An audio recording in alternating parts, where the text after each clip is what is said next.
Bien, bonjour à toutes et tous. On a l'impression d'une petite rentrée scolaire. Tout le monde est...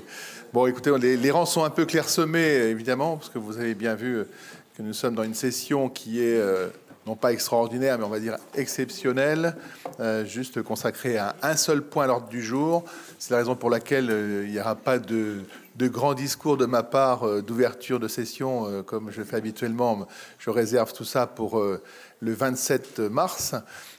Et donc nous embrayerons donc lorsque Florence aura fait l'appel, que nous aurons désigné un secrétaire de séance et donc nous pourrons enchaîner sur le rapport que vous avez, l'unique rapport que nous avons dans les mains. Voilà, donc je vais laisser tout d'abord Florence Galzin, la première vice-présidente, faire l'appel. Donc, Marie-Laure Baudouin est excusée à donner pouvoir à Johan Jobé. Laurence Bellé est excusée à donner pouvoir à Gérard Malbaud. Christophe Bouquet. Présent. Thierry Bracmont. Présent. Christian Brault. Présent. Francis Kamal a donné pouvoir à Pauline Martin. Baptiste Chapuis. Présent. Grégoire Chapuis a donné pouvoir à Marie-Agnès Courroy. Marie-Agnès Courroy. Aude Denisot. Vincent Devailly. Marianne Dubois. Nelly Dury est excusée à donner pouvoir à Christian Brault. Lynn Fleury. Jean-Pierre Gabel. Anne Gabory. Mathieu Gallois. Il ne doit pas être loin, il était là. Florence Galzin. Marc Godet. Hervé Gorin. Karine Haribé est excusée à donner pouvoir à Baptiste Chapuis. Johan Jobé. Nadia Labadi. Isabelle Lançon. Ariel Lévy a donné pouvoir à Jean-Luc Riglet. Farah Loiseau. Hélène Lorme. Gérard Malbaud. Pauline Martin. Corinne Melsassar. Jacques Messas. Frédéric Néraud est excusé à donner pouvoir à Corinne Melsassar. Sophie Pellate.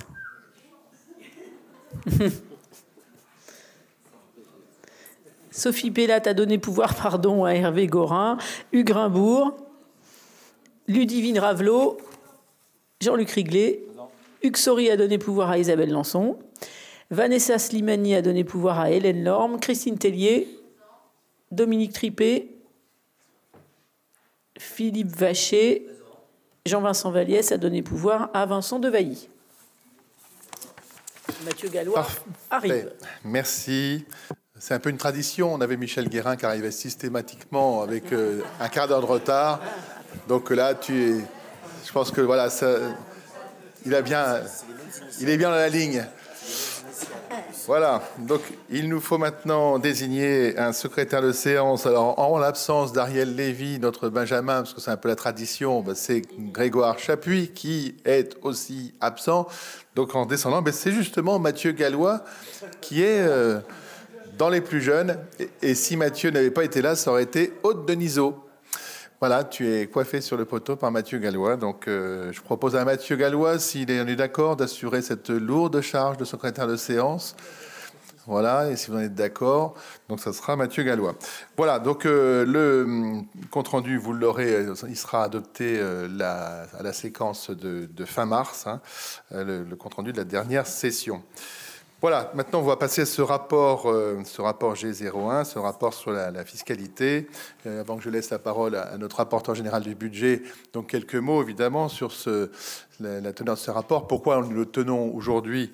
C'est parce que justement en votant cette possibilité donnée par le PLF qui a été enfin adopté par le Parlement dernièrement, nous avons cette capacité d'augmenter de 0,5 points le taux de droit de mutation à titre onéreux. Alors, je vais pas revenir sur toutes ces tergiversations depuis le mois de septembre, octobre, novembre, où le PLF était suspendu, je dirais, a été tenu en haleine avec une première version qui était extrêmement rigoureuse, une deuxième version qui a été un peu plus allégée pour les départements et surtout avec cette capacité que nous avons d'avoir des ressources supplémentaires. Donc après, évidemment, on aura un débat sur cette délibération. Le but, c'est d'en débattre avant de l'adopter. Mais voilà, on ne voulait pas se priver de cette capacité. Et en votant cette délibération à la fin du mois de février, ça nous permet de gagner un mois de droit de mutation à titre onéreux au nouveau montant. Donc voilà, on verra qu'il y a quelques exceptions et qui seront détaillées dans le rapport. Voilà, je vais laisser notre rapporteur général du budget, Christophe Bouquet, présenter la délibération qui, vous l'avez vu, elle fait quand même, elle reprend quelques éléments du budget 2025 qui vous sont dévoilés dès maintenant et aussi les orientations que nous aurons à prendre avant de valider cette augmentation du taux. Voilà, la parole à notre rapporteur général du budget. Merci, Monsieur le Président, mes chers collègues. Donc on vous rappelle dans la note des éléments de contexte que vous connaissez déjà, puisque nous avons longuement évoqué lors du débat d'orientation budgétaire. Donc comme vous le savez, nous faisons face à un double phénomène, qui est d'une part une augmentation exponentielle des dépenses sociales avec une compensation de l'État qui ne couvre que 60% des AIS, et une baisse significative de nos recettes avec la chute des droits de mutation, qui est aggravée aussi par un net recul de la fraction de TVA. La conséquence la plus significative étant un repli brutal de notre solvabilité financière, avec une épargne brute qui diminue pratiquement de moitié en 2 ans. À cette situation qui était déjà extrêmement anxiogène en l'absence de levier fiscal, est venue se rajouter la double peine de la contribution au redressement des finances publiques imposée par l'État. Depuis notre dernière session du 31 janvier consacrée à la présentation du rapport d'orientation budgétaire, et après des semaines d'atermoiement, l'État français s'est enfin pourvu d'un budget et nous connaissons désormais le niveau de participation des collectivités locales qui a été arrêté à un peu plus de 2 milliards d'euros. Et si la facture présentée par le gouvernement Bayrou est moins lourde que celle préparée par le gouvernement précédent, elle n'en demeure pas moins importante et surtout injuste pour les départements.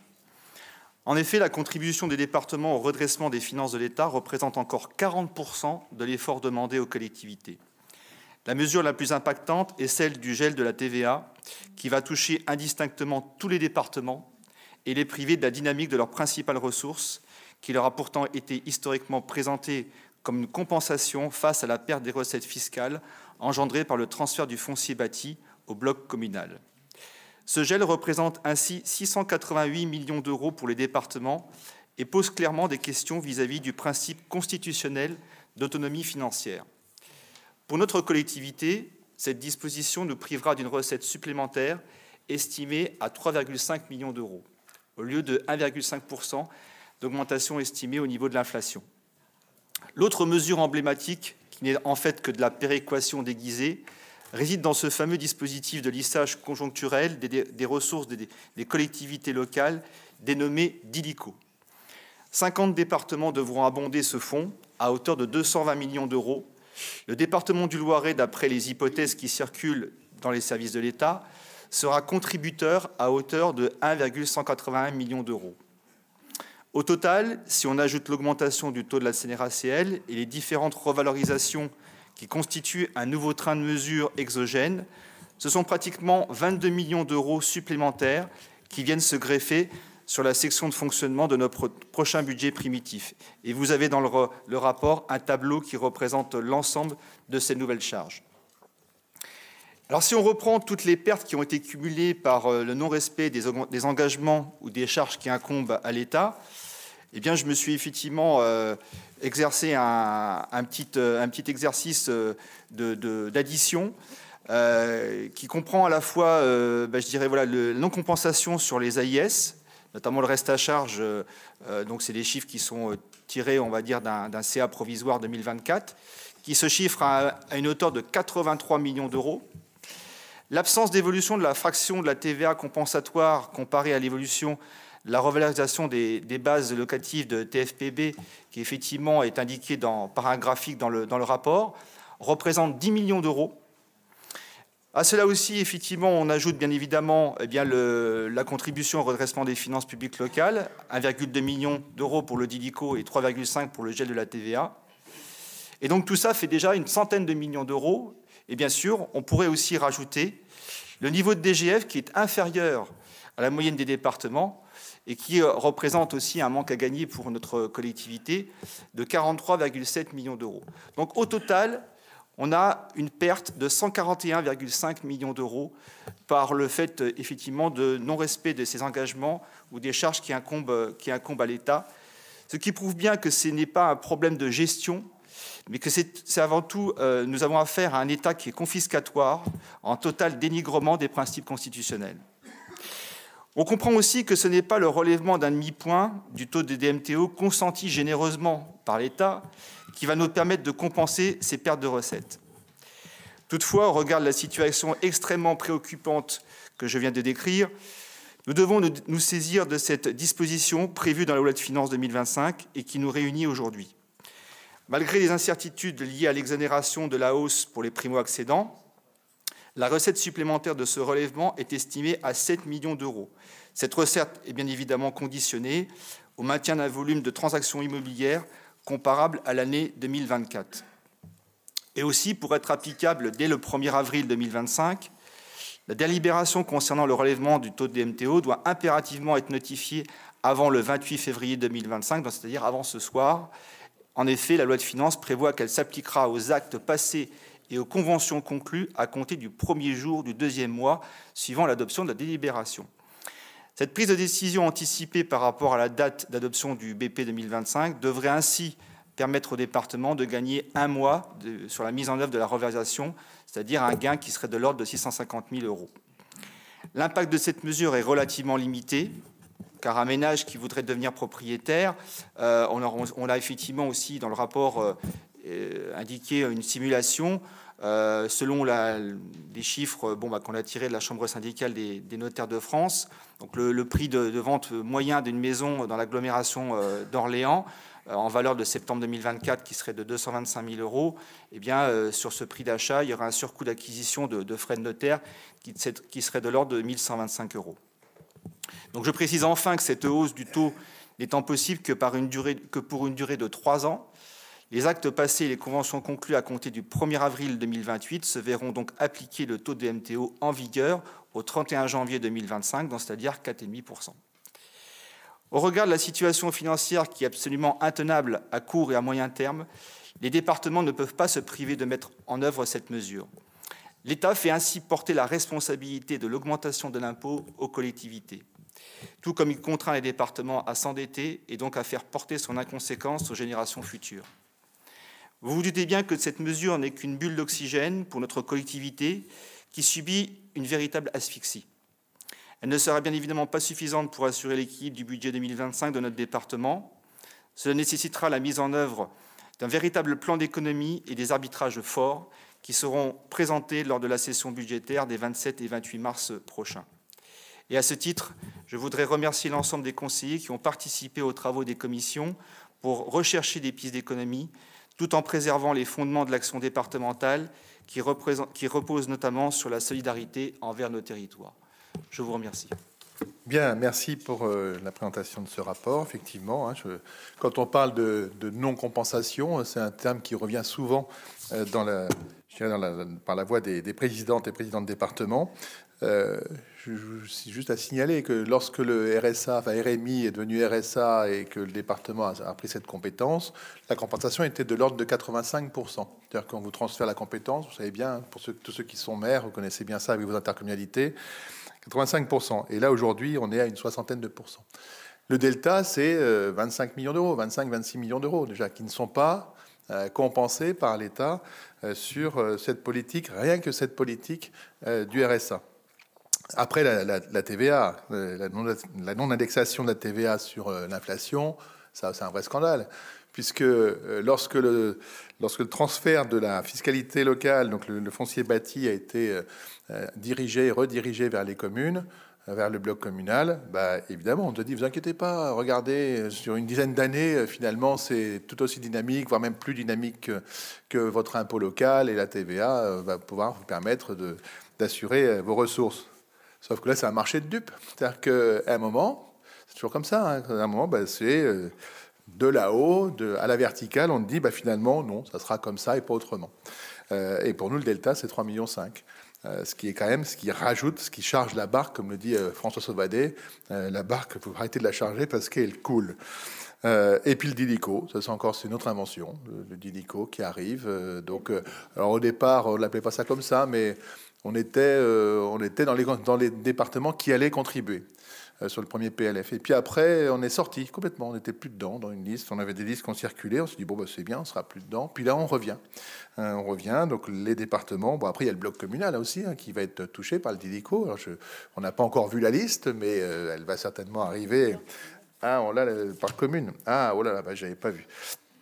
Donc, bon, et voilà. Donc ça revient aussi, la contribution. Alors, bon, je pense qu'on va pas, là, sur la possibilité d'augmenter le taux de DMTO, on l'a vu, Christophe l'a dit, ça représente pas une charge extrême sur l'acquisition d'un patrimoine sur l'agglomération orléanaise, par exemple. Mais dire que ça durera 3 ans et qu'après on reviendra au taux initial, bon, là aussi, c'est quand même un peu étonnant comme raisonnement. Je ne sais pas si on regarde la vignette automobile d'Antoine Pinet des années 60, elle devait durer quelques années, elle a duré 40 ans. Bon. Voilà, en tout cas, bon, on va pas non plus. Le but, c'est pas pleurer, faire pleurer dans les chaumières. C'est pas notre tempérament. C'est de dire ce qui va pas. Et puis évidemment, on va relever les manches. Et dans cette période difficile, c'est là aussi on va trouver des solutions, des voies et moyens pour pouvoir poursuivre notre mission, notamment sur toutes les politiques que nous avons en charge. C'est vrai que ça pourra faire un peu quelques dégâts, il faut s'y attendre, ne serait-ce que sur l'investissement, quand les départements vont baisser leur niveau d'investissement, quand les communes vont baisser leur niveau d'investissement et les intercommunalités tout autant, il est clair que sur le territoire, on commence à voir les entreprises du bâtiment et des travaux publics qui commencent à dire, attention, 2025, ça va pas être terrible. Mais on sait aussi qu'une année électorale municipale, souvent, il y a un ralentissement aussi des investissements. Ça, je pense que vous le savez, tous les maires qui sont ici le savent, qu'une année électorale, c'est toujours un peu en baisse. Et après, ça repart parce qu'il y a des projets nouveaux qui vont arriver. Donc 2026 ne va pas être non plus terrible. Donc il faut s'attendre à ce qu'il y ait quelques dégâts. Voilà ce que je voulais dire en complément de ce qui a dit notre rapporteur général du budget. En tout cas, vous savez qu'on va tout faire pour que ça se passe au mieux. Et comme tu l'as précisé, Christophe, les commissions ont pu se réunir. Alors, on a fait le compte du nombre d'heures que ça représentait de débat, puisqu'on m'a dit c'est pratiquement 1 heure, 1 heure et demie par commission, multiplié par 6. La semaine prochaine, les commissions se réunissent de nouveau, où il y aura là cette fois-ci tout le détail du budget qui sera examiné avant le vote qui aura lieu fin mars. Donc, je pense que le débat a été ouvert en commission, donc y compris évidemment avec la minorité qui se travaille dans ces commissions et dans toutes ces instances. Voilà. Donc, je vais laisser la parole maintenant, évidemment, à vous toutes et tous qui souhaitez la prendre. Alors, Christine Tellier. Monsieur le Président, merci. Chers collègues, juste un petit mot pour dire 2-3 petits points. En effet, Monsieur Bouquet et puis vous-même, Président, le commentaire critique que vous avez sur cette loi de finances fait par un gouvernement de droite. Je le partage. Et bien qu'insuffisant, ce relèvement des taux des DMTO vient atténuer quelques difficultés, atténuer en partie les difficultés budgétaires de notre département, grâce à de nouvelles recettes fiscales, levier que proposait la gauche. Ensuite, sur ce qui relève spécifiquement le relèvement du plafond qui nous est soumis au vote, nous partageons évidemment le besoin de nouvelles recettes, mais je pense que j'aimerais avoir davantage d'explications sur la question des exonérations des primo-accédants. Il y a une partie qui, si j'ai bien compris, est législative, d'une autre qui dépend du département, qui relève de la décision du département. Monsieur Bouquet, j'ai besoin d'éclairage là-dessus. J'ai pas bien compris ce qu'il en était. Et si des exonérations devaient disparaître, la justice sociale voudrait qu'on s'intéresse aux revenus des primo-acquérants et que les plus modestes soient préservés. Enfin, sur les choix budgétaires, nous n'avons, donc je l'ai dit, pas d'opposition à cette nouvelle recette fiscale, mais nous demandons à ce que cette recette vienne réduire les économies prévues dans le cœur de l'action départementale, c'est-à-dire la solidarité. Comme nous l'avons évoqué en janvier, Dans le domaine de l'insertion, la diminution de 10% des montants alloués aux contrats en faveur de l'insertion et la diminution des subventions aux structures pour accompagner les bénéficiaires du RSA devraient pouvoir être revues. Et puis, une simple fraction de cette nouvelle recette permettrait également de rétablir les aides propres du département à la rénovation énergétique. Il y a environ 20 000 demandes de logement social en attente dans le Loiret, 13 000 si on exclut la métropole, dont des demandes qui remontent à 6 ou 7 ans. Ce n'est pas le moment de couper nos aides aux bailleurs sociaux, nos aides propres, je parle, bien sûr, parce que ces aides à la rénovation énergétique, ils sont utiles tant socialement qu'écologiquement, et que ça nous coûterait quelques centaines de milliers d'euros, avec un gain de 650 000 euros par mois, c'est-à-dire de beaucoup plus, vous l'avez dit, 7 à 8 millions, je dirais, sur l'année. Tel que c'est affirmé dans le rapport, il nous paraîtrait tout à fait inconcevable et même inacceptable de ne pas rétablir ces aides. Je vous remercie de votre attention. Merci. Effectivement, je donnerai la parole, je pense, à Christophe Bouquet pour répondre sur les exonérations. Peut-être que Pauline Martin, en tant que sénatrice, je pense qu'elle a des réponses aussi à nous apporter sur ce qui a été voté. Sur la nouvelle recette, sur les DMTO, je dis attention, on doit se préparer. Vous savez, le RSA à la source que vous demandiez tant, il arrive, et il arrive plutôt que prévu. Il arrive a priori dès le 1er mars. Donc, pour l'instant, on n'a pas de retour précis sur les départements expérimentateurs. 2 ou 3 départements ont dit que c'était plutôt, il y avait une croissance quand même du nombre de bénéficiaires du RSA. On n'a pas mesuré, mais vous aviez des chiffres qui étaient quand même de l'ordre de, si je me souviens bien, 25 ou vous disiez 25% de plus. Enfin, je sais plus. Hein, il y avait des chiffres qui circulaient. Dominique Tripper en avait fait état à un moment que le non-recours, c'était vraiment un chiffre extrêmement important. Oui, voilà, je sais pas.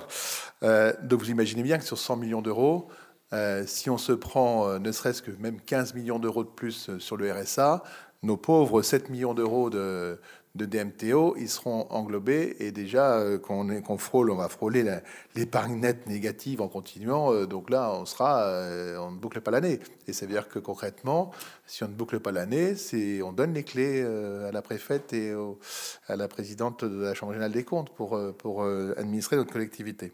Donc pour ça qu'il faut qu'on soit extrêmement vigilant avant de rétablir quoi que ce soit et d'adoucir notre budget. Je pense qu'il faut d'abord imaginer la situation le pire. Christophe et Pauline, peut-être Christophe et puis ensuite Pauline. Oui, alors effectivement, on n'a pas beaucoup d'éléments par rapport à ces primo-accédants. Bon, on sait que il y a un seuil qui a été fixé à 250 000 euros. Donc, c'est-à-dire que voilà, tous les biens pour les primo-accédants en dessous de 250 000 euros, ils seront exonérés. Donc, ils resteront à 4,5%. Donc, sachant qu'il y a aussi des différences entre l'achat d'un bien neuf, où en règle générale les DMTO représentent à peu près 8%, et pour l'ancien c'est 8%, et pour un neuf c'est 2,5%. Donc déjà il y a des différentes catégories par rapport à ça. Peut-être qu'on aura des indications au fur et à mesure aussi par les services fiscaux qui vont arriver dans les prochaines semaines, mais c'est difficile de faire une véritable évaluation. Donc on reste pour l'instant assez prudent là, sur cette mesure. Merci. Madame la sénatrice. Oui, mais alors, je vais rebondir sur effectivement l'aspect budgétaire. Alors, clairement, personne n'est satisfait du budget qui a été voté. Finalement, la façon du comportement de tout le monde et des sénateurs qui ont validé le budget, en tout cas, c'était de dire il faut débloquer la situation parce que les chefs d'entreprise nous le demandaient, parce que les collectivités étaient en attente de leur financement et qu'à un moment donné, il fallait effectivement avancer. Donc, j'ai envie de dire que c'est...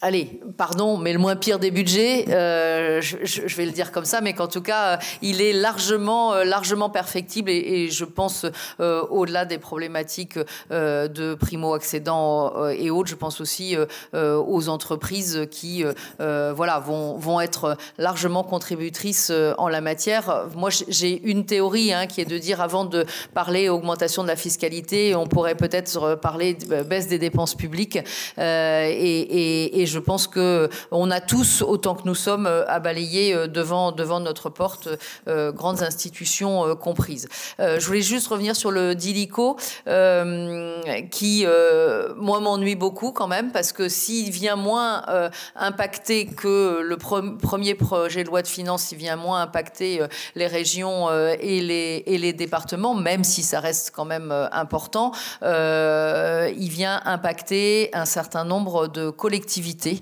et de façon assez importante. Alors, avec Uxori, nous avons envoyé un courrier pour prévenir les communes et les intercos qui étaient concernés, susceptibles d'être concernés, sachant qu'aujourd'hui, je pense que la liste qui circule est une liste un peu sous le manteau. En tout cas, elle n'est pas officielle. Mais dans le Loiret, il y a 25 communes qui sont concernées et 3 EPCI, enfin 3 intercos en la matière. Donc voilà, quelques inquiétudes là-dessus. Alors, on va dire que c'est notre contribution au redressement des finances publiques, mais là, je vais mettre ma casquette de maire. Moi, j'ai le sentiment de redresser les finances publiques de la France depuis quand même un certain nombre d'années.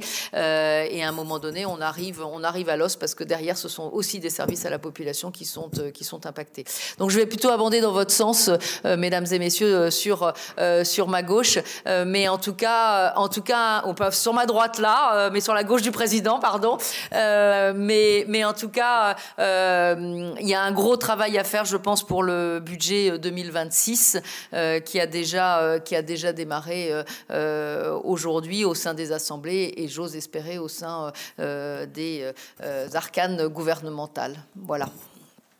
Merci pour toutes ces précisions, effectivement. Et pour ma part, enfin, en tout cas, j'ai demandé aux services mais aux collègues élus, cette fois-ci, dès le mois de mai-juin, qu'on commence à aborder le budget 2026. Il ne faut pas prendre de retard. Il ne faut pas attendre qu'on soit dans la seringue de la fin de l'année pour pouvoir s'agiter et pouvoir avoir un budget 2026 qui soit équilibré. Parce que notre souci, c'est ça. Enfin, notre souci, c'est de l'équilibrer, le budget.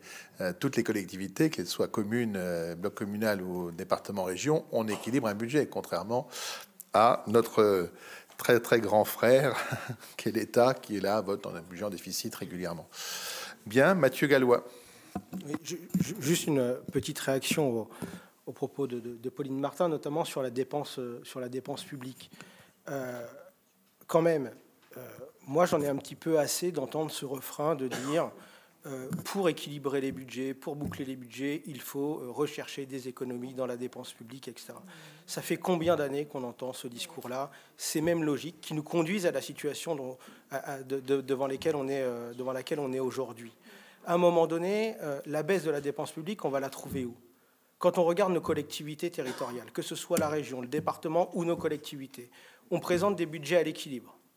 Depuis des années, on fait attention à nos dépenses, on décale des investissements, il y a un certain nombre de dépenses sur lesquelles on fait très attention, justement, et l'État, avec sa baisse notamment de dotation et de dotation globale de fonctionnement, je vois pour la ville de Saran, c'est 2 millions d'euros que l'on n'a plus chaque année depuis 2014. On est obligé de faire des choix, et des choix drastiques, et des choix qu'on ne souhaitait pas forcément, parce qu'il y a des orientations nationales qui nous poussent, comment dire, à le faire. Où est-ce qu'on va, comme si, enfin ce petit refrain, comme si nos collectivités dépensaient l'argent sans compter, sans faire attention, etc. Où est-ce qu'on va refaire encore des économies? Est-ce que c'est sur l'hôpital, alors qu'on voit, ou sur la santé, alors qu'on voit les difficultés à la fois d'accès aux soins des citoyens et pour les hôpitaux, comment dire, de fonctionner. Et notamment, on est plutôt dans une tendance de la disparition des structures de santé ou hospitalières de proximité. Est-ce que c'est sur l'école, où on voit aussi les difficultés exprimées par le milieu enseignant pour fonctionner et avoir des conditions d'apprentissage et d'enseignement satisfaisantes pour les futurs citoyens. Voilà, où est-ce qu'on va encore, comment dire, faire des économies? À un moment donné, on voit les conséquences de ces choix sur nos collectivités, sur les familles, sur l'emploi. Vous le disiez tout à l'heure. De l'investissement en moins des collectivités, ça a des conséquences sur nos territoires. parce que les entreprises, il y a moins de marché, il y a moins d'investissement, et au final, c'est sur l'emploi que ça se répercute, et ensuite sur les besoins de solidarité qui viennent augmenter, etc. Bon. Et à un moment donné, si, il faut avoir ce débat, et avoir un débat franc et qu'on le pousse jusqu'au bout sur les questions de fiscalité. Ben oui. Et on ne peut pas dire, avant de parler de hausse de la fiscalité, parler de la... Depuis des années, on est quand même sur une diminution de la fiscalité sur les plus riches et sur les grands groupes. À un moment donné, on voit bien, est-ce que ça a permis de changer les choses? Non. La situation fait peser encore plus le poids de ses conséquences sur les familles, les classes moyennes, sur les familles les plus modestes, etc. Donc à un moment donné, ça ne peut pas continuer. Sur la solidarité nationale, il est juste que les plus grosses fortunes contribuent plus que les autres et qu'à un moment donné, on revienne sur des choix qui ont été faits à certains moments et qui sont complètement inefficaces, que l'on puisse avoir un débat et qu'on prenne le temps de ce débat au plan national sur la fiscalité des entreprises, parce que ce n'est pas normal que des petites entreprises ou des moyennes entreprises soient autant assujetties à l'impôt que des grands groupes, voire plus assujetties à l'impôt que des grands groupes qui dépensent des sommes faramineuses pour échapper à la solidarité nationale et qui y arrivent, et qu'on s'oriente plutôt, au lieu de rechercher toujours des économies sur la dépense publique, mais qu'on se pose la question de quelles recettes nouvelles pour l'État et pour permettre de répondre efficacement aux besoins des habitants. Bien, on reconnaît bien le discours, là, il n'y a pas de problème. Bien, et puis il faudra quand même rajouter que le budget de la défense, me semble-t-il, va augmenter de façon extrêmement importante, d'après ce que j'ai compris. Oui, Madame Martin, bien sûr. Alors, juste une petite précision, hein, je m'adressais plus à l'État en termes d'économie qu'aux collectivités, parce qu'effectivement, et je l'ai dit d'ailleurs, que nous étions un petit peu à l'os dans les collectivités. Et quant au budget de la défense, ben oui, vous n'êtes pas sans savoir que nous sommes quand même dans un contexte, je vais dire anxiogène pour ne pas dire autre chose, aux portes quand même d'un conflit qui s'envenime de jour en jour. Donc, il me semblait assez... Là, pour le coup, il nous semble à tous assez logique de renforcer ce budget-là. Voilà, bien.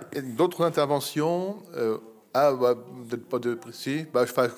Je veux bien aller, Christine Tellier. Oui, juste un petit mot. Sur le local. Hein. Oui, c'est sur le local, justement. C'est sur l'effet du local. Parce que parmi les dispositions de la loi qui ont été prises, il y a eu la suppression du pass culture. Pass culture, il n'y a plus de financement. Et les financements sont arrêtés. Qui sert à financer des actions culturelles, notamment auprès des collégiens, qui ont une grosse valeur préventive et de socialisation et d'ouverture. Ça veut dire que cela va s'arrêter auprès des collégiens, ce qui en soi, pour moi, est un problème important pour nos futures générations, et qui, en plus, va nous faire de nouveaux bénéficiaires de RSA dans le département, parce que tous les intermittents du spectacle qui s'appuyaient sur ces dispositifs vont passer au RSA. C'est quand même un souci. J'alerte et je vous propose de retenir, d'avoir une attention sur ce sujet pour savoir comment passer ou comment soutenir pour pas que finalement la dépense culturelle et préventive auprès des jeunes devienne une nouvelle AIS pour le département. Je vous remercie. Voilà, c'est un sujet que nous avons abordé hier soir en conseil d'administration de collège, effectivement. Un nouveau désengagement qui fait que dans nos collèges, plus de passe culture, les carnets de correspondance ne sont plus payés, les manuels scolaires ne sont plus payés. Donc le compte pour le collège de Pithiviers, ça devait être 4 000 € de moins par l'État. Si on rajoute le pass culture, c'est encore plus. Vous multipliez par 58 collèges, vous avez en gros l'état de la dette de ce que doit l'éducation nationale à nos collèges, et ce qui risque de nous retomber dessus, puisqu'évidemment, quand on va nous dire il faut financer plus de photocopies, parce que les livres, il n'y a plus de livres, donc on fait des photocopies. Pour les manuels scolaires, peut-être qu'on va nous dire qu'il faut les payer. Et puis la culture, vous allez nous demander, vous, un jour, il va falloir qu'on paye aussi, qu'on se substitue. Donc... Effectivement, c'est un glissement, toujours un glissement de responsabilité et de compétences sur les collectivités qui sont là, elles, pour assumer toutes ces politiques de proximité. Madame la sénatrice, encore un petit mot. Juste, il y a pas, c'est pas un arrêt. Pardon, je vais apparaître comme une défenseuse du gouvernement et je ne le suis pas, je vous rassure. Mais non, il n'y a pas d'arrêt du pass culture. Il y a eu un gel. Les collèges nous ont sur la part collective. Il y a eu un gel parce qu'effectivement il y avait une forte demande, mais qui était aussi due aux réductions budgétaires diverses et variées d'autres structures qui finançait, et donc du coup tout le monde s'est tourné, et les collèges nous le confirment, tout le monde s'est tourné vers le pass culture pour essayer de compenser ces financements. Donc il y a eu un gel, la plateforme a été remise en route, les projets qui étaient en option ont été validés, mais oui, il y a une diminution il y aura une diminution des crédits, c'est sûr, mais en tout cas il n'y a pas de suppression du pass culture. Bien, merci. Alors, nous avons Marie-Hélène Escourroy et ensuite, là, Jean-Luc Riglet. Oui, merci, monsieur. Merci, monsieur le président. Simplement, moi, je suis inquiète. Au niveau, effectivement, du pass culture, les principaux se sont jetés sur la plateforme pour essayer de passer à tout prix leur projet. C'était grave. Je me dis que quand il y a eu les JO, on a beaucoup travaillé sur la jeunesse en disant que c'était l'avenir, que le sport était essentiel, que la culture est essentielle dans notre civilisation. C'est vraiment se projeter dans le futur quand on travaille avec ces jeunes, et c'est essentiel. Alors, bien sûr, il y a le RSA, bien sûr, il y a un tas de choses où il faut soutenir les familles les plus modestes. Mais au niveau du sport, au niveau de la culture, on ne peut pas faire l'impasse sur ce genre de choses, parce que ça veut dire qu'on se projette plus vers l'avenir, et qu'on a une jeunesse qui s'éloigne de la culture, qui s'éloigne du sport, et ça, c'est pas possible. Chaque enfant doit avoir droit à ça, et moi, je trouve que c'est terrible quand on commence à se dire que c'est pas très important, puisque c'est pour plus tard, à la limite. Et voilà, c'était tout. Il faut absolument que l'on préserve le sport. Il y a la difficulté, alors évidemment, sur mon canton de la classe basket sport-études, la Fleury, où il y a des enfants de quartier, des enfants très favorisés dans la même classe, travaillant ensemble, avec une grosse ambition. Moi, ça m'effraie quand je vois qu'on laisse s'éloigner ce genre de choses. Bien, merci. Je vais vous proposer de voter, parce que je n'ai pas vu une forêt de bras se lever pour des prises de parole. Donc, chacun a pu s'exprimer. Je vais vous proposer de voter cette délibération. Est-ce qu'il y a des votes contre? Des abstentions? Il n'y en a pas. Donc, merci. Une belle unanimité pour cette délibération qui va nous permettre de pouvoir voir un peu plus clair sur cette recette. Voilà, merci à vous. Il y a donc, vous savez, un cocktail déjeunatoire dans le salon des élus pour ceux qui le peuvent, qui souhaitent rester. Et puis nous nous retrouverons donc en session budgétaire cette fois-ci pour 2 jours à la fin du mois de mars, les 27 et 28 mars prochains. Voilà, merci à vous toutes et tous. Et puis, je vous dis au mois de mars.